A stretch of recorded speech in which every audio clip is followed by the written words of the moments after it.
উজু লাগবে না, কিবলামুখী হওয়া লাগবে না, মসজিদে যাওয়া লাগবে না, জিকির করতে এগুলো লাগে নাকি?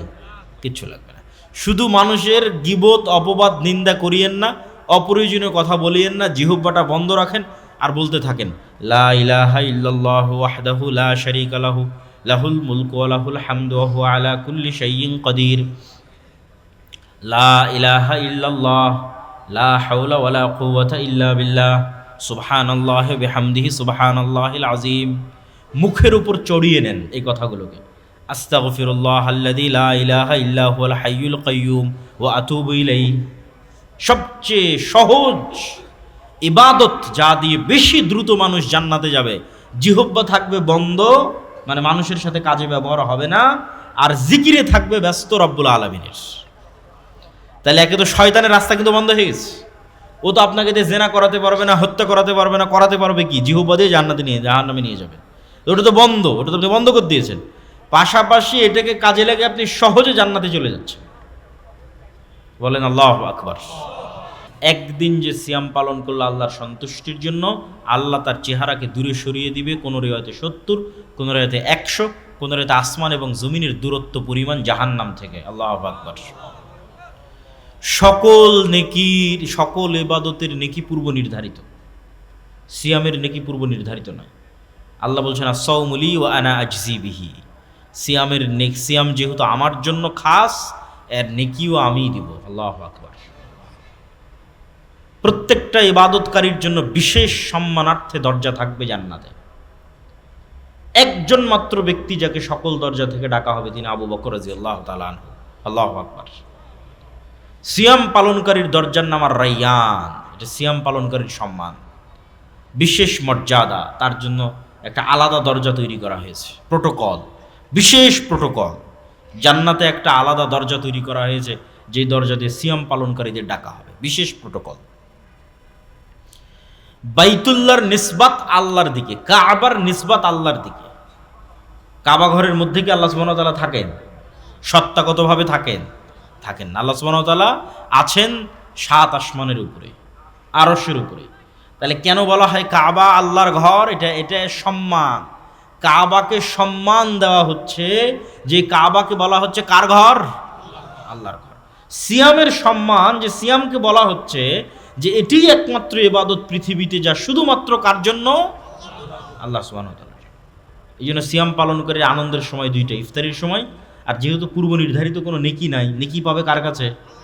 এই জন্য আল্লাহর কাছে সাথে যখন সাক্ষাৎ হবে, তখন সিয়াম পালনকারী দ্বিতীয় খুশির মুহূর্ত, যে আল্লাহ সুবহানাহু ওয়া তাআলা তাকে কি সারপ্রাইজ দেন, তা সে যে সিয়াম পালন করেছে আর প্রতিদান বিনিময় আল্লাহ সুবহানাহু ওয়া তাআলা কি দেন। প্রিয় উপস্থিতি, সিয়াম পালন শয়তানকে কন্ট্রোল করার এক অন্যতম উপায়। আপনার শরীরের মধ্যে শয়তান প্রবেশ করে, রাসূল সাল্লাল্লাহু আলাইহি ওয়াসাল্লাম বলেছেন। রক্তনালীতে শয়তান চলে, তিনি বলেছেন। রক্তনালী সংকুচিত হয় সিয়াম পালন করলে। প্রত্যেকটা ইবাদতের সাথে মানুষের নাফসকে পবিত্র করার সম্পর্ক আছে। সালাতের মাধ্যমে আপনি এটাকে নাফসকে কন্ট্রোলে রাখতে পারবেন, সিয়ামের মাধ্যমে নাফসকে কন্ট্রোলে রাখতে পারবেন। জাকাত দেওয়ার মাধ্যমে নাফসের স্বভাবজাত চরিত্র হচ্ছে ও টাকা ভালোবাসে, জাকাত দেওয়ার মাধ্যমে ওইটা থেকে, কৃপণতার রোগ থেকে নাফস পবিত্র হবে। নাফসের স্বভাবজাত স্বভাব হচ্ছে ও খেতে ভালোবাসে, খাওয়া বন্ধ করে দাও। খাওয়া বন্ধ করে দেওয়ার মাধ্যমে আপনি তাকে কন্ট্রোল করতে পারবেন, যে না, তুমি খাবার থেকে বিরত থাকো। এই প্র্যাকটিসের মাধ্যমে তুমি গুনাহ থেকে বিরত থাকার প্র্যাকটিস অর্জন করো। নাফস ভালোবাসা অলসতায় কাটিয়ে দিতে, কিছু করবে না, সারাদিন শুয়ে বসে কাটিয়ে দিতে। বলে না, একে বাধ্য করো 5 ওয়াক্ত সালাত আদায় করতে। যদি একে 5 ওয়াক্ত সালাত আদায় করতে বাধ্য করতে পারো, নাফস তোমার কন্ট্রোলে চলে এসেছে। এটা শয়তানের কন্ট্রোলে আর নাই। আপনি সালাতেও নাই, সিয়ামেও নাই, নিশ্চিত থাকেন আপনার নাফস কার কন্ট্রোলে আছে? জোরে বলেন না, কার কন্ট্রোলে আছে? শয়তানের কন্ট্রোলে আছে। তাহলে নাফসকে শয়তানের কন্ট্রোল থেকে মুক্ত করে নিজের কন্ট্রোলে নেবেন, আল্লাহ সুবহানাহু ওয়া তাআলার দাসত্বে আত্মসমর্পণ করবেন। তার 1 নম্বর 5 ওয়াক্ত সালাত, 2 নম্বর সিয়াম। সেই সিয়ামের একটা বড় নফল, সিয়ামের মাসে আমরা অবস্থান করছি, শাবান মাসের সিয়াম। আল্লাহ আমাদের পালন করার তৌফিক দান করুক, বলেন আল্লাহুম্মা আমিন। পরের জরুরি কথা বলেছি, বক্তব্য দিব না, শুধু জরুরি কথা বলে বলে বক্তব্য শেষ করব। পরের জরুরি কথা হচ্ছে, আজকে যে জায়গায় আপনারা উপস্থিত হয়েছেন, এই জায়গা প্রায় 20 কাঠা জায়গার ওপর আপনারা বসে আছেন। তার 10 কাঠা অলরেডি আমাদের ভাইয়েরা রেজিস্ট্রি করে ফেলেছে, আর 10 কাঠা বায়নামা তারা সম্পূর্ণ করেছে, বলেন আলহামদুলিল্লাহ। কিন্তু সেই বায়নামার বকেয়া কত জানেন? প্রায় 2 কোটি টাকার কাছাকাছি। কিন্তু এত বড় হিম্মত তারা নিয়েছে আল্লাহর উপর ভরসা করে, এবং আমি বিশ্বাস করি আল্লাহ এটা পূরণের ব্যবস্থা করে দেবেন, বলেন আল্লাহুম্মা আমিন। তো দান কেন শক্তিশালী ইবাদত? এটা প্রাসঙ্গিক। কেন আপনি দান করবেন? জরুরি কথার মধ্যে এটা একটা জরুরি কথা। কেন দান করবেন? দান কেন শক্তিশালী ইবাদত? আলোচনার শুরুতেই বলেছি আল্লাহর কাফফারা সিস্টেমের 1 নাম্বার শুরু হয় কি দিয়ে? টাকা দিয়ে। আবারও জোরে বলেন তো, কি দিয়ে শুরু হয়? টাকা দিয়ে। তাহলে দুনিয়াতেই গুনাহের কাফফারা করে নেওয়া যাচ্ছে কি দিয়ে? আপনি নিশ্চিত থাকেন এই টাকা দিয়ে কিয়ামতের মাঠে গুনাহের কাফফারা হবে। কিন্তু কিয়ামতের মাঠে নতুন করে টাকার মালিক হওয়ার সুযোগ থাকবে নাকি? থাকবে না। কিয়ামতের মাঠে যদি আপনি কোটিপতি হতে চান, সেটা কখন হতে হবে? এখন হতে হবে। যে কিয়ামতের মাঠে আমি যে কোনো বিপদ আপদ থেকে বাঁচতে চাই, তো বাঁচতে পারবেন টাকা দিয়ে, নিশ্চিত থাকেন। কি দিয়ে বাঁচতে পারবেন? জোরে করে বলেন তো, আর একটু জোরে বলেন, কি দিয়ে বাঁচতে পারবেন? টাকা দিয়ে বাঁচতে পারবেন। তো সেই টাকা কিয়ামতের মাঠে উপার্জন করতে পারবেন না এখন কোটিপতি হতে হবে? কিয়ামতের মাঠে কোটিপতি হতে চাইলে সেটা এখন হতে হবে।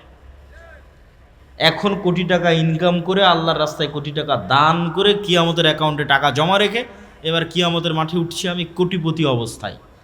তাহলে এখন কত গুনাহের কাফফারা, আর কত মানুষের হক নষ্ট, আর কত ইবাদতের কমতি, সবগুলো দান দিয়ে পূরণ করা সম্ভব। সবগুলো দান দিয়ে পূরণ করা সম্ভব। এই জন্য আল্লাহ সুবহানাহু ওয়া তাআলা বলেছেন, ইন্নাল্লাহা আশতারা মিনাল মুমিনিনা আনফুসাহুম ওয়া আমওয়ালাহুম বিআন্না লাহুমুল জান্নাহ। আল্লাহ জান্নাত বিক্রি করে দিতে চান 2 শ্রেণীর মানুষের কাছে, যারা তাদের সবচেয়ে দামি সম্পদ নিজের আত্মাকে আল্লাহর রাস্তায় কুরবানি করে দিবে, মানে জিহাদ ফি সাবিলিল্লাহ করে শহীদ হয়ে যাবে। 2 নাম্বার, যারা তাদের ধন সম্পদ দিয়ে জান্নাত কিনতে চায়। ঠিক গুলশানে প্লট বিক্রি হয় না, ফ্ল্যাট বিক্রি হয় না, আল্লাহ জান্নাতের ফ্ল্যাট সেল করছেন, আল্লাহ বিক্রেতা।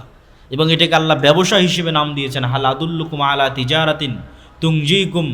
তো আমি কি তোমাদের এমন একটা ব্যবসার কথা বলবো না যেই ব্যবসা তোমাদের নাজাত দিবে জাহান্নাম থেকে? এটা ব্যবসা, আল্লাহ বিক্রি করবেন, সেল করবেন। জান্নাতের ফ্ল্যাট, জান্নাতের প্লট, জান্নাতের বাগান, জান্নাতের নদী নালা ঝর্ণা সব বিক্রি হবে। একটা গল্প শোনেন। একজন ব্যক্তি রাসূলুল্লাহ সাল্লাল্লাহু আলাইহি ওয়াসাল্লামের কাছে এসে বলছেন, আল্লাহর নবী, আমার বাড়ির পাশে একজন ব্যক্তির খেজুরের একটা গাছ আছে, যে খেজুরের গাছ হেলে হেলে পড়ে আমার বাড়ির মধ্যে ঢুকে গেছে। আমার ছোট ছোট বাচ্চারা সেই গাছের খেজুর পাড়ে, সেই ব্যক্তি বকাঝকা করে। রাসূলুল্লাহ সাল্লাল্লাহু আলাইহি ওয়াসাল্লাম ওই ব্যক্তিকে ডেকে পাঠিয়ে বললেন, জান্নাতে একটা খেজুর গাছের বিনিময়ে এই খেজুর গাছ তুমি এই গরিব মিসকিন মানুষকে দিয়ে দাও। বলেন আল্লাহু আকবার। বিক্রি হচ্ছে না? হচ্ছে না? বিক্রি হচ্ছে। জান্নাতে একটা খেজুর গাছ পাবে আর দুনিয়াতে একটা খেজুর গাছে দিয়ে দিবে। তাহলে জান্নাতের খেজুর গাছ পর্যন্ত বিক্রি হয়ে যাচ্ছে। চিন্তা করেন, জান্নাতের খেজুর গাছ বিক্রি হয়ে যাচ্ছে। এখন এই ব্যক্তি রাজি হলো না। এখানেও শিক্ষা আছে। ব্যক্তি মালিকানায় নবীরও জোর চলে না। ইসলাম ব্যক্তি মালিকানায় বিশ্বাস করে। টাকার মালিক আমি দিব না, দান করব না। যেমন যিনি এখন এই 10 শতকের মালিক, তিনি যদি বলে যে না আমি এটা দিব না, তিনি চাইলে দানও করতে পারে। কিন্তু যদি বলে না দিব না, তাহলে কি আপনি জোর করে নিতে পারবেন? পারবেন না। ব্যক্তি মালিকানায় নবীরও জোর চলে না। দিবে না, কি করার? দিবে না, শেষ। জান্নাতে একটা খেজুর গাছের বিনিময়ে দিবে না তো কি করার? এখন আবু দাহদা নামে একজন সাহাবীর কানে এই কথা গেছে। ওনার লোভ তৈরি হয়ে গেছে, জান্নাতে একটা খেজুর গাছ আমার নামে কনফার্ম, নিশ্চিত। লোভ, পরকালমুখী চিন্তার মানুষ যারা যারা জান্নাতকে দেখতে পায় তাদের চিন্তা চেতনা ভিন্ন। সে তখন ওই ব্যক্তিকে গিয়ে বলছে যে আমার বিশাল বড় খেজুরের বাগান আছে, ভাই পুরো খেজুরের বাগান তোর, তুই একটা খেজুরের গাছ আমাকে দিয়ে দে। এই আবু দাহদা ওই ব্যক্তিকে গিয়ে বলছে যে আমার বিশাল বড় খেজুরের বাগান আছে, এই পুরো খেজুরের বাগান তুই নিয়ে নে আর এই খেজুরের গাছটা আমাকে দিয়ে দে। এখন ওই ব্যক্তি চিন্তা করতেছে যে বিশাল খেজুরের বাগান, ওর তো আর কোনো শত্রুতা নাই যে দিবে না, এরকম কোনো জেদও নাই, ঠিক আছে। বিশাল খেজুরের বাগানের বিনিময়ে এই খেজুরের গাছটাও আবু দাহদাকে দিয়ে দিয়েছে। আবু দাহদা এসে এখন রাসূল সাল্লাল্লাহু আলাইহি ওয়াসাল্লামকে বলতেছে, আল্লাহর নবী, আপনি বলেছিলেন যে এই খেজুরের গাছটা যদি কেউ ওই গরিব বা মিসকিনকে দিয়ে দেয় তাহলে তার জন্য জান্নাতে একটা খেজুরের গাছ হবে, কথা কি ঠিক? রাসূল সাল্লাল্লাহু আলাইহি ওয়াসাল্লাম বলছেন, হ্যাঁ, কথা ঠিক। তো আল্লাহর নবীকে তিনি বলছেন, আল্লাহর নবী, আমি এই খেজুরের গাছটা পুরো একটা খেজুরের বাগানের বিনিময়ে কিনে নিয়েছি, আর এই খেজুরের গাছটা জান্নাতের খেজুরের গাছের বিনিময়ে লোককে দিয়ে দিলাম। বলেন আল্লাহু আকবার। কি স্যাক্রিফাইস দেখেন! টাকা দিয়ে জান্নাত কিনে পাওয়া যায়, জান্নাতের খেজুরের গাছও বিক্রি হবে, জান্নাতের ঝর্ণাও বিক্রি হবে। রাসূল সাল্লাল্লাহু আলাইহি ওয়াসাল্লামের মসজিদে নববীর সামনে একটা কুয়া ক্রয়ের প্রয়োজন। কুয়া, যে কুয়ার মালিক ইহুদি, মুসলমানদের উজু গোসলে দরকার হয়। আল্লাহর নবী বললেন, জান্নাতে একটা ঝর্ণার বিনিময়ে কে এই কুয়া মুসলমানদের জন্য ওয়াকফ করে দিবে? উসমান ইবনে আফফান বললেন, আল্লাহর নবী, জান্নাতে একটা ঝর্ণার বিনিময়ে আমি এই কুয়া কিনে আল্লাহর রাস্তায় ওয়াকফ করে দিলাম। আল্লাহু আকবার। সে উসমান বিন আফফানের সম্পদ এখনও আছে। উসমান বিন আফফানের নামে ব্যাংক অ্যাকাউন্ট আছে, উসমান বিন আফফানের নামে খেজুরের বাগান আছে, উসমান বিন আফফানের নামে অসংখ্য হোটেল আছে মসজিদে নববী এবং মক্কার হারামের পাশে। উসমান বিন আফফানের দান শেষ হয়নি। আজ 1400 বছর পার হয়ে গেছে, উসমান বিন আফফানের সাদাকায়ে জারিয়া চলমান আছে। বলেন আল্লাহু আকবার। কি তাদের ইখলাস আর কি তাদের নিয়ত! তো অর্থ খুব প্রয়োজন, অর্থ দিয়ে জান্নাত কিনে পাওয়া যায়। এই জন্য রাসূল সাল্লাল্লাহু আলাইহি ওয়াসাল্লাম বলেছেন, দুইটা মানুষের সাথে ঈর্ষা জায়েজ, যে ইলম অর্জন করে মানুষকে বিতরণ করতেছে, আর একটা যাকে আল্লাহ টাকারও মালিক করেছে, আবার আল্লাহর রাস্তায় ব্যয় করার তৌফিক দিয়েছে। কত মানুষ টাকার মালিক হয়েছে, ওই টাকা দুবাইয়ে গিয়ে শেষ করছে, কক্সবাজারে গিয়ে শেষ করছে, সেন্ট মার্টিন, পার্বত্য চট্টগ্রামে গিয়ে শেষ করছে, থাইল্যান্ড, ব্যাংকক, সিঙ্গাপুর উড়িয়ে শেষ করে দিচ্ছে, আমেরিকা, ইংল্যান্ড, ইউরোপ শেষ নাই, বিনোদনে টাকা শেষ, মদ জুয়া আড্ডায় টাকা শেষ। কয়জন লাখপতি কোটিপতিকে আল্লাহ এই তৌফিক দিয়েছে যে তার ওই কোটি টাকা লাখো টাকা আল্লাহর রাস্তায় ব্যয় করার সুযোগ দিয়েছে। আল্লাহু আকবার। এই সত্যি সৌভাগ্যবান, দাউদ সুলাইমানের মতো সৌভাগ্যবান। দাউদ সুলাইমান যেমন সৌভাগ্যবান, কোটি টাকার মালিক, কিন্তু সেই টাকা ব্যয় হবে আল্লাহর রাস্তায়। উসমান ইবনে আফফানের মতো সৌভাগ্যবান, কোটিপতি, কিন্তু ব্যয় হবে আল্লাহর রাস্তায়, বিনোদনে নয়, আরাম আয়েশে নয়। এর চাইতে সৌভাগ্যবান পৃথিবীতে কেউ নাই। এই জন্য টাকা উপার্জন করতে হবে এবং টাকা উপার্জন করে আল্লাহর রাস্তায় দান করতে হবে। মুসলমানেরা ব্যবসায়ী জাতি, বিজনেসম্যান কওম, তাদেরকে চাকুরিজীবী বানিয়েছে ইউরোপিয়ানরা। ব্যবসা না করলে দান করতে পারবেন না। কেন কৃষিকাজকে আল্লাহ অপছন্দ করেছে? কৃষিকাজের নাম কাফের, শাইখ বলে গেলেন। মাটিতে বীজ লুকিয়ে রাখে, আর যে কাফের সে ঈমান লুকিয়ে রাখে, আর ওই কাফের কৃষক মাটিতে বীজ লুকিয়ে রাখে। কৃষি কাজ করে দান করা কঠিন আছে। দান করতে হলে ব্যবসায়ী করতে হবে। এই জন্য রাসূলুল্লাহ সাল্লাল্লাহু আলাইহি ওয়াসাল্লাম বলেছেন, আত-তাজির আস-সাদুক আল-আমিন, সত্যবাদী আমানতদার ব্যবসায়ী কিয়ামতের মাঠে নবী রাসূলদের সাথে থাকবে। কত বড় ফজিলত! সত্যবাদী আমানতদার ব্যবসায়ী কিয়ামতের মাঠে কাদের সাথে থাকবে? নবী রাসূলদের সাথে থাকবে। এই জন্য ব্যবসা করে টাকা উপার্জন করে আল্লাহর রাস্তায় দান করতেই হবে।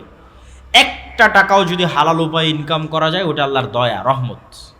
বস্তুবাদী চিন্তাধারায় আপনি একটা টাকা উপার্জন করবেন, এটা শুধু ওই টাকাটাই উপার্জন করছেন, যে আমার 500 টাকা দরকার, এটা বস্তুবাদী চিন্তাধারা। আর ইসলামে আমি 500 টাকা উপার্জন করতে যাচ্ছি না, আমি আল্লাহর দয়া, আল্লাহর রহমত উপার্জন করতে যাচ্ছি। এই কনসেপ্টে আগাতে হবে। থাকবেন অল্পে তুষ্ট, কিন্তু ইনকাম করতে হবে সর্বোচ্চ আল্লাহর রাস্তায় দান করার জন্য। অল্পে তুষ্ট মানে বিলাসী নয়, অপচয়কারী নয়। যেটা আমি আমার আর এক বক্তব্যে বলেছি, ধনী হতে চাইলে বিলাসী অপচয় করা যাবে না। পোর ড্যাড এবং রিচ ড্যাড বইয়ের লেখক এটাই বলেছেন, যে রিচ মাইন্ড সেট আপ আর পোর মাইন্ড সেট আপ কী। দিলাম 50 লক্ষ টাকা আজকে আপনাদের সবাইকে। গরিবকে, যে 50 লক্ষ টাকা নিয়ে গিয়ে মনে করবে যে আমি একটা দামি 3 পিস নিব, দামি পাঞ্জাবি নিব, দামি জুতা নিব, দামি গাড়ি নিব, এ গরিব, আজীবন গরিব থাকবে।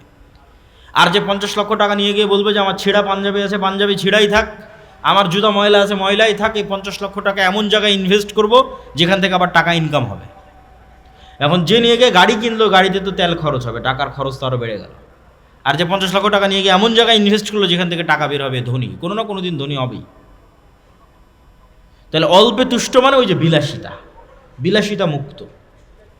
তো যাক, আমি আমার আলোচনার মূল কথায় আসি। জরুরি আলোচনা করতে করতে বলেছি আলোচনা শেষ হয়ে যাবে। একটা জরুরি আলোচনা শেষ করলাম সাবান। 2 নম্বর জরুরি আলোচনা হচ্ছে দান অত্যন্ত পাওয়ারফুল ইবাদত। দান দিয়ে জান্নাতে ফ্ল্যাট কিনতে পাওয়া যাবে, দান দিয়ে জান্নাতে ঝর্ণা কিনতে পাওয়া যাবে, দান দিয়ে জান্নাতে গাছ কিনতে পাওয়া যাবে, দান দিয়ে জান্নাতে ঘর কিনতে পাওয়া যাবে, দান দিয়ে জান্নাতে বাড়ি, প্যালেস, বিল্ডিং কিনতে পাওয়া যাবে। আজকে আপনারা যে মাটির উপর বসে আছেন, এই মাটির বকেয়া 2 কোটি টাকা। বৈঠকি দানে অংশগ্রহণ করব। দ্বিতীয়ত, যার পক্ষে যেভাবে সম্ভব, কুমিল্লা অঞ্চলের যত মানুষ প্রবাসে আছেন সবার প্রতি তত আহ্বান থাকবে, আপনারা হোয়াটসঅ্যাপ গ্রুপের মাধ্যমে একত্রিত হয়ে আমেরিকা হন, ইউরোপ হন, সৌদি, দুবাই, কুয়েত, কাতার, বাহরাইন, যে যেখানে আছেন, হোয়াটসঅ্যাপ গ্রুপের মাধ্যমে একত্রিত হয়ে ভাইয়েরা যে পার স্কোয়ার ফিট কত টাকা যেন নির্ধারণ করেছেন, 2500 টাকা সর্বনিম্ন, 2500 টাকা, এবং সর্বোচ্চ যতদূর সম্ভব তারা 6 থেকে 7 মাস সময় নিয়েছে। সামনে রমজান আসতেছে, এই রমজানকে সামনে রেখে এই টাকা কুমিল্লার মানুষকে আদায় করতেই হবে, বলেন ইনশাআল্লাহ। এই কুমিল্লার কোটবাড়ির ভাইয়েরা অনেক স্বপ্ন করে মেইন রোডের পাশে জামিয়া সালাফিয়া গড়ার স্বপ্ন দেখেছে। আমরা আমাদের জীবদ্দশায়, শায়েখ আব্দুর রাজ্জাক বিন ইউসুফের জীবদ্দশায় এত দামি জমি কেউ জামিয়া সালাফিয়াকে দেয়নি। কুমিল্লার মানুষ যত দামি দামি জমি জামিয়া সালাফিয়াকে দিয়েছে। আল্লাহ কুমিল্লার মানুষকে কবুল করুক, বলেন আল্লাহুম্মা আমিন। তাই এই বাকি কাজটুকু আর আপনারা অধুরা রাখবেন কেন? তাই কুমিল্লার যে যেখানে আছেন সমগ্র কুমিল্লাবাসীর প্রতি দত্ত আহ্বান, এই 2 কোটি টাকা পূরণ করতেই হবে, বলেন ইনশাআল্লাহ। আর এখন বৈঠকে দানে সবাই একটু অংশগ্রহণ করি। ভাইরা কি যাবেন ভিতরে? লোকজন আছে যাওয়ার মতো? আমরা সবাই যারা স্টেজে আছি তারাও একটু অংশগ্রহণ করি বৈঠকে দানে। কেউ আমরা খালি হাতে যাব না। আর তারপরের জরুরি কথা কি, মাসিক আল ইতিসামের কথা বলেছি, এটা তো নিবেনি। আল্লাহর পথে যাত্রা, যা আলোচনা এবছরে বিভিন্ন বইয়ে বিভিন্ন জায়গায় করেছি। এই সিজনের শুরুতে আলোচনা করেছিলাম, জি বলতেছি, এই সিজনের শুরুতে আলোচনা করেছিলাম ফেরেশতা। 2-1টা বক্তব্য যদি শুনেছেন আমি জানি না, যারা এই মিডিয়াতে আছে তারাও সেই বক্তব্যগুলো ভালোভাবে ধরতে পেরেছিল কিনা। ফেরেশতার ওপর পুরো 1 ঘন্টা 1.5 ঘন্টার বক্তব্য আছে, শয়তানের উপর 1 ঘন্টা 1.5 ঘন্টার বক্তব্য আছে, রূহ নফসের উপর বক্তব্য আছে, সবগুলোই বই থেকেই বলা। জিকিরের উপর আলোচনা আছে দাওয়া সেন্টারের জুমার খুতবায়, ইতিসাম টিভিতেও পাওয়া যেতে পারে। তো এই বইয়ে অসংখ্য গুরুত্বপূর্ণ আলোচনা আছে যা মানুষকে আল্লাহর সাথে কানেক্টেড করবে। এই বইয়ের কাজ কি? এই বইটা প্রত্যেকটা মসজিদ, মাদ্রাসা, দাওয়া সেন্টার, স্কুল, কলেজ, ইউনিভার্সিটি, যেখানে হালাকা সম্ভব 5 জন 10 জন একত্রিত হয়ে প্রতিদিন 2 পৃষ্ঠা 3 পৃষ্ঠা 1 পৃষ্ঠা অথবা প্রতি সপ্তাহে 2 পৃষ্ঠা 3 পৃষ্ঠা একত্রিত হয়ে বইটা পড়তে হবে। আল্লাহর পথে যাত্রা। এই বইটা তাজকিয়াতুন নফস, আমাদের আত্মাকে পরিশুদ্ধ করে আমরা যে চাচ্ছি যে আমরা একটি ইসলামী বিপ্লব পূর্ণাঙ্গ বাংলাদেশের মাটিতে ঘটাবো। শায়েখ বলে গেলেন সালাফি মানহাজের বাংলাদেশ। তার শুরুটা কি দিয়ে হবে? তার শুরুটা আপনি এই আল্লাহর পথে যাত্রা বই পড়ে এটির উপর আমল করা প্রথম ধাপ। দ্বিতীয় ধাপের আরেকটা বই আসতেছে ইনশাআল্লাহ, এই বছরই সেটি নিয়ে আসার চেষ্টা করতেছি। এই 2টা প্রত্যেক ওই সমস্ত ব্যক্তির জন্য পড়া অপরিহার্য। এই 2টা বই, একটা আল্লাহর পথে যাত্রা আর একটা আসবে এই বছরে, যারা চায় যে তারা পূর্ণাঙ্গ ইসলামের একটা বিজয়ের স্বপ্ন দেখে এবং সেই বিজয়ে অংশগ্রহণ করতে চায়, কি তার কাজ হবে, কি তার দায়িত্ব হবে, এটি নিয়ে বিস্তারিত আলোচনা করা আছে। মাসিক আল ইতিসামের এই মাসের সম্পাদকীয় খুব গুরুত্বপূর্ণ। নির্বাচন কেন্দ্রিক যত গুণা দরকার হয়, শুধু এই প্রবন্ধটা আলাদা করে লিফলেট করে ফ্রি বিতরণ করা দরকার। নির্বাচন কেন্দ্রিক যত গুণা, পারলে পুরো ইতিসাম ফ্রি বিতরণ করবেন, না পারলে শুধু এই সম্পাদকীয়টা আলাদা করে লিফলেট করে সারা বাংলাদেশের এই নির্বাচনের মৌসুমে তারা মানুষের দ্বারে দ্বারে ভোট চেয়ে বেড়াবে। আপনারা মানুষকে জাহান্নাম থেকে বাঁচানোর চেষ্টা করবেন, বলেন আল্লাহুম্মা আমিন। আচ্ছা, আমাদের যত ভলেন্টিয়ার আছে সবাই ভিতরে প্রবেশ করেন। সকলের প্রতি উদাত্ত আহ্বান যে আপনাদের এখন এখানে খাবারের ব্যবস্থা করেছে ভাইয়েরা, তারা তো এখানেই খাবারটা গ্রহণ করবে, তাই না? আপনারা অবশ্যই আমার বক্তব্য শেষ হওয়ার পর সারিবদ্ধভাবে বসবেন। সারিবদ্ধভাবে বসে আপনারা খাবার সুন্নাত অনুযায়ী বিসমিল্লাহ আলহামদুলিল্লাহ বলে খাবার গ্রহণ করে শয়তানকে সুযোগ দেবেন না, হইচই হই হুল্লোড় করবেন না, ঠেলাঠেলি করবেন না। আর শায়েখ আব্দুর রাজ্জাক বিন ইউসুফের কথা বলতেই হয়, যেহেতু উনি এই প্রতিষ্ঠানের মূল উদ্যোক্তা, স্বপ্নদ্রষ্টা। ওনার কিছু কথা স্মরণে রাখবেন। উনি যখনই জামিয়া সালাফের কথা বলে ওনার দুটো কথা সব জায়গায় থাকে। এক, আমার হাতে টাকা নাই এ কথা সত্য, এখানে প্রতিষ্ঠান গড়বই এ কথা সত্য, বলেন ইনশাআল্লাহ। 2 নম্বর, উনি আর একটা কথা বলে, আপনি যদি কিছুই না দিতে পারেন দোয়া করবেন কোথায়? আল্লাহর কাছে। যদি উপরে কবুল হয়ে যায় নিচে কেউ ঠেকাতে পারবে না। তো শায়েখ আব্দুর রাজ্জাক বিন ইউসুফের এই দুটো কথা যেন আপনাদের স্মরণে রাখে, যে আমরা জামিয়া সালাফের জন্য কিছুই যদি না করতে পারি, অন্তত যেন আল্লাহ সুবহানাহু ওয়া তাআলার কাছে দোয়া করি যে আল্লাহ তুমি কুমিল্লার মাটিতে এই জামিয়া সালাফিকে কবুল করো, বলেন আল্লাহুম্মা আমিন। এই বলে আমার সংক্ষিপ্ত বক্তব্য এখানেই শেষ করছি। ভাইয়েরা সারিবদ্ধভাবে বসে খাবার গ্রহণ করবেন আজকের মতো আপনাদের কাছে। তাহলে সিয়াম মানে কি এটা আমরা এখনো বুঝতে পারিনি। সিয়াম মানে শুধু পেটের সিয়াম নয়, সিয়াম মানে জিহ্বার সিয়াম, সিয়াম মানে কানের সিয়াম, সিয়াম মানে চোখের সিয়াম, সিয়াম মানে পুরো অঙ্গ প্রত্যঙ্গের সবগুলোর সিয়াম। এগুলোকে বিরত রাখা গুনাহ থেকে। চোখ দিয়ে অশ্লীল দৃশ্য দেখা মানে এটা প্রকৃত সিয়াম নয়। কান দিয়ে অশ্লীল গান শোনা মানে এটা প্রকৃত সিয়াম নয়। ঠিক তেমনি আমি মুখ দিয়ে অশ্লীল কথা বলছি, এটা প্রকৃত সিয়াম নয়। নিশ্চিত থাকেন, যার কান গানের আওয়াজকে পছন্দ করে তার কান কোরআনের আওয়াজকে পছন্দ করবে না। খুব ভয়ঙ্কর রোগ এবং ব্যাধি। মানুষের অন্তরে যেই রাস্তা দিয়ে শয়তান হামলা করে, এই রাস্তাগুলোর একটা জিহ্বা, এই রাস্তাগুলোর একটা কান, এই রাস্তাগুলোর একটা চোখ, এগুলো দিয়ে শয়তান হামলা করে। এগুলো বর্ডার, ঢোকার রাস্তা, আক্রমণের রাস্তা। তাহলে যেই কান গান শুনতে ভালোবাসে, মৃত্যুর সময় ওই কানকে যদি বলা হয় বলো লা ইলাহা ইল্লাল্লাহ, ও লা ইলাহা ইল্লাল্লাহ বলতে ওর অন্তর থেকে ঘৃণা আসবে, নাক ছিটকাবে। আর যদি ওই কানের পাশে কোনো একটা গান বাজিয়ে দেন, দেখবেন মরা লাশও জীবিত হয়ে গেছে, খুশিতে আনন্দে। কেননা পুরো জীবন ওর নেশা ছিল কিসে? বলেন কিসে ছিল? গানের আওয়াজে। খুব ভয়ঙ্কর। তাহলে যতক্ষণ এগুলো সবগুলো সিয়াম না থাকছে ততক্ষণ এটা প্রকৃত বাস্তব সিয়াম হচ্ছে না। এই জন্য মারিয়াম আলাইহিস সালাতু ওয়াস সালাম জিহ্বার সিয়াম, কথা হবে না। জাকারিয়া আলাইহিস সালাতু ওয়াস সালামকে 3 দিনের সিয়াম দেওয়া আছে, জিহ্বা বন্ধ। আয়াতু আল্লাহ তুকাল্লিমান নাসা সালাসাতা ইয়াম, 3 দিন কথা হবে না। আর এই 3 দিন কি হবে? আল্লাহর জিকির হবে। যে অস্ত্র দিয়ে সবচেয়ে দ্রুত জাহান্নামে নেওয়া যায়, যে অস্ত্র দিয়ে সবচেয়ে দ্রুত জান্নাতে যাওয়া যায়। আজকে শয়তান যদি আপনাকে বলে অমুককে হত্যা কর, অমুকের সাথে জেনা কর, অনেক সময় লাগবে। এই প্ল্যান করে বাস্তবায়ন করতে অনেক সময় লাগবে। আর ওই প্ল্যানের মধ্যে 10,000 বার আপনি প্ল্যান ক্যান্সেল করার চিন্তা করবেন। কিন্তু এই যে নির্বাচন চলতেছে, অমুক নেতার দুর্নাম, তুমুক নেতাকে গালি, এগুলো দিতে কখনো 1বার 2বার ভাবা লাগে, চিন্তা করা লাগে? কথা বলে না যে চিন্তা করা লাগে? লাগে না। শয়তান আদেশ দিচ্ছে, বাটন চাপতেছে আর আপনি বলতেছেন। এই জন্য মাসিক আল ইতিসামে এই মাসের সম্পাদকীয় নির্বাচন কেন্দ্রিক যত গুনাহ। এবারে সম্পাদকীয় নাম কি বলেন? বলেন না যে নির্বাচন কেন্দ্রিক যত গুনাহ। মানে এক নির্বাচনে কত গুনাহ মানুষ করে জাহান্নামে যাওয়ার। এক নির্বাচন কত মানুষকে জাহান্নামে নিয়ে যেতে পারে। তার মধ্যে সবচেয়ে বড় গুনাহ হবে কিসের? জিহ্বার গুনাহ। কেন? গীবত, তোহমাত, অপবাদ, পরনিন্দা, এগুলো না করলে এই গণতান্ত্রিক রাজনীতি আপনি করতেই পারবেন না, চালাতেই পারবেন না।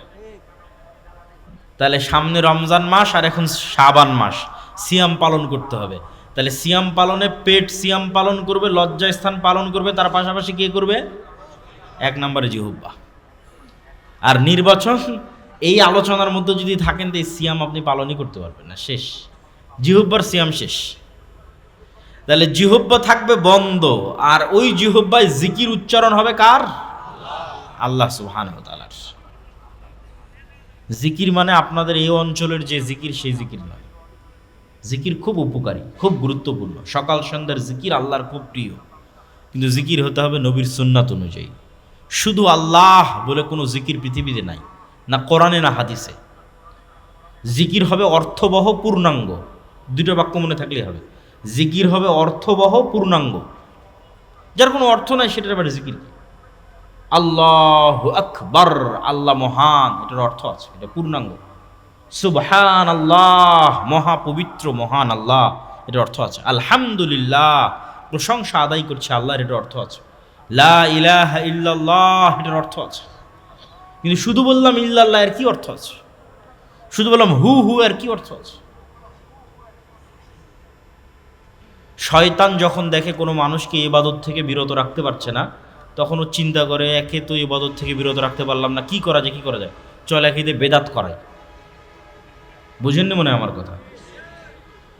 শয়তান যখন দেখে কোনো একটা মানুষকে সে সালাত থেকে জিকির থেকে বিরত রাখতে পারতেছে না, এখন একে কেমনি জাহান্নামে নিয়ে যাবে?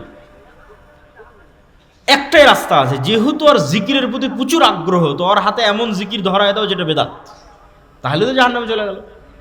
যেহেতু আর সালাতের প্রতি প্রচুর আগ্রহ, আগে এমন সালাত ধরিয়ে দাও যেটা বেদাত।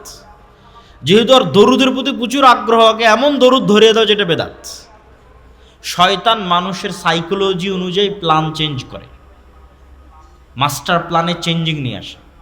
যাকে দেখবে সালাতে থেকে দূরে সরানো সহজ, ও তো সালাতেই গেল না, শেষ, ওকে বেদাত করিয়ে কোনো লাভ আছে নাকি? কথা বলে না, যার বেদাত করিয়ে কোনো লাভ আছে? কোনো লাভ নেই, তো নামাজেই যায় না, ওকে এমনি জাহান্নামে নিয়ে চলে গেছে ওকে।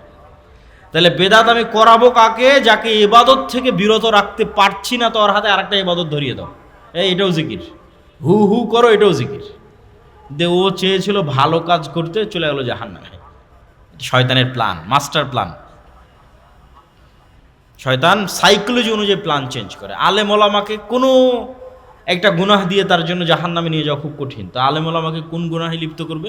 হিংসার অহংকার। এটা আলেম ওলামাদের জন্য সহজ। যাই আপনি দেখেন, অমুক আপনার বিরুদ্ধে এটা বলেছে, আপনার বিরুদ্ধে অমুক এটা বলেছে, শুরু হয়ে গেল। তাহলে শয়তান মাস্টার প্ল্যান চেঞ্জ করে সাইকোলজি অনুযায়ী। তাহলে শয়তানের প্ল্যানে সবচেয়ে দ্রুত জাহান্নামে নিয়ে যাওয়া যায় কোন অস্ত্র দিয়ে? জিহ্বা দিয়ে। আর আপনিও সবচেয়ে দ্রুত জান্নাতে চলে যাবেন কোন অস্ত্র দিয়ে? জিহ্বা দিয়ে। জিকির মানে আপনাদের এই অঞ্চলের যে জিকির সেই জিকির নয়। জিকির খুব উপকারী, খুব গুরুত্বপূর্ণ। সকাল সন্ধ্যার জিকির আল্লাহর খুব প্রিয়, কিন্তু জিকির হতে হবে নবীর সুন্নাত অনুযায়ী। শুধু আল্লাহ বলে কোনো জিকির পৃথিবীতে নাই, না কোরআনে না হাদিসে। জিকির হবে অর্থবহ, পূর্ণাঙ্গ। দুটো বাক্য মনে থাকলেই হবে। জিকির হবে অর্থবহ, পূর্ণাঙ্গ। যার কোনো অর্থ নাই সেটার ব্যাপারে জিকির। আল্লাহু আকবার, আল্লাহ মহান, এটার অর্থ আছে, এটা পূর্ণাঙ্গ। সুবহান আল্লাহ, মহা পবিত্র মহান আল্লাহ, এটার অর্থ আছে। আলহামদুলিল্লাহ, প্রশংসা আদায় করছে আল্লাহর, এটার অর্থ আছে। লা ইলাহা ইল্লাল্লাহ, এটার অর্থ আছে। কিন্তু শুধু বললাম ইল্লাল্লাহ এর কি অর্থ আছে? শুধু বললাম হু হু এর কি অর্থ আছে? শয়তান যখন দেখে কোনো মানুষকে ইবাদত থেকে বিরত রাখতে পারছে না, তখন ও চিন্তা করে, একে তো ইবাদত থেকে বিরত রাখতে পারলাম না, কি করা যায়, কি করা যায়, চল একে দিয়ে বেদাত করাই। বুঝেননি মনে হয় আমার কথা? শয়তান যখন দেখে কোনো একটা মানুষকে সে সালাত থেকে জিকির থেকে বিরত রাখতে পারতেছে না, এখন একে কেমনি জাহান্নামে নিয়ে যাবে? একটাই রাস্তা আছে, যেহেতু আর জিকিরের প্রতি প্রচুর আগ্রহ, তো ওর হাতে এমন জিকির ধরায় দাও যেটা বেদাত, তাহলে তো জাহান্নামে চলে গেল। যেহেতু আর সালাতের প্রতি প্রচুর আগ্রহ, আগে এমন সালাত ধরিয়ে দাও যেটা বেদাত। যেহেতু আর দরুদের প্রতি প্রচুর আগ্রহ, আগে এমন দরুদ ধরিয়ে দাও যেটা বেদাত। শয়তান মানুষের সাইকোলজি অনুযায়ী প্ল্যান চেঞ্জ করে, মাস্টার প্ল্যানে চেঞ্জিং নিয়ে আসে। যাকে দেখবে সালাতে থেকে দূরে সরানো সহজ, ও তো সালাতেই গেল না, শেষ, ওকে বেদাত করিয়ে কোনো লাভ আছে নাকি? কথা বলে না, যার বেদাত করিয়ে কোনো লাভ আছে? কোনো লাভ নেই, তো নামাজেই যায় না, ওকে এমনি জাহান্নামে নিয়ে চলে গেছে ওকে। তাহলে বেদাত আমি করাবো কাকে? যাকে ইবাদত থেকে বিরত রাখতে পারছি না, তো ওর হাতে আরেকটা ইবাদত ধরিয়ে দাও, এটাও জিকির, হু হু করো, এটাও জিকির। দে ও চেয়েছিল ভালো কাজ করতে, চলে গেল জাহান্নামে। শয়তানের প্ল্যান, মাস্টার প্ল্যান। শয়তান সাইকোলজি অনুযায়ী প্ল্যান চেঞ্জ করে। আলেম ওলামাকে কোনো একটা গুনাহ দিয়ে তার জন্য জাহান্নামে নিয়ে যাওয়া খুব কঠিন। তো আলেম ওলামাকে কোন গুনাহে লিপ্ত করবে? হিংসার অহংকার। এটা আলেম ওলামাদের জন্য সহজ। যাই আপনি দেখেন, অমুক আপনার বিরুদ্ধে এটা বলেছে, আপনার বিরুদ্ধে অমুক এটা বলেছে, শুরু হয়ে গেল। তাহলে শয়তান মাস্টার প্ল্যান চেঞ্জ করে সাইকোলজি অনুযায়ী। তাহলে শয়তানের প্ল্যানে সবচেয়ে দ্রুত জাহান্নামে নিয়ে যাওয়া যায় কোন অস্ত্র দিয়ে? জিহ্বা দিয়ে। আর আপনিও সবচেয়ে দ্রুত জান্নাতে চলে যাবেন কোন অস্ত্র দিয়ে? জিহ্বা দিয়ে।